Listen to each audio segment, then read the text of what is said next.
আমার আব্বা কোনদিন কোনো নামাজ পড়ে নাই, আমার আব্বা কোনো ইবাদত করতে পারে নাই। কিন্তু একটা জিনিস আমি দেখতাম, সকালবেলা যখন আমার আব্বা কাজের জন্য বের হইতো, সকালবেলা পুকুর ঘাটের মধ্যে যাইতো, পুকুর ঘাটের মধ্যে যাইয়া সুন্দরভাবে হাত খোলাইতো, সুন্দরভাবে মুখ খোলাইতো, সুন্দরভাবে পা খোলাইতো।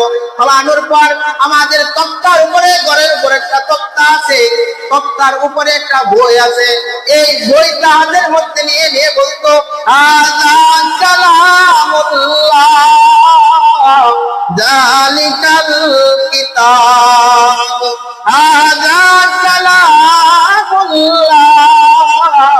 যালিকাল কিতাব। আবার যখন আমার আব্বা সন্ধ্যাবেলা যখন মানুষের কাজ করে যখন আবার আইতো, সর্বপ্রথম আমার আব্বা সুন্দরভাবে হাত খোলাইতো, সুন্দরভাবে মুখ খোলাইতো, সুন্দরভাবে পা খোলাইয়া আবার আসতো। আসার পর তক্তার উপর দেখা ওই একটা বই আছে, এই বইটা লইতো আর বলতো, হাযা কালামুল্লাহ যালিকাল কিতাব। এইগুলা বলতো আর কান্নাকাটি করতো আর বলতো, এটা আমার দুনিয়ার কোনো মানব রচিত কোনো কালাম না, এটা আমার রবের কালাম, এটা হচ্ছে আমার মালিকের কালাম, যে কালাম আমরা কি করি, পড়াশোনা করি। এটার নাম কি? আল কোরআন।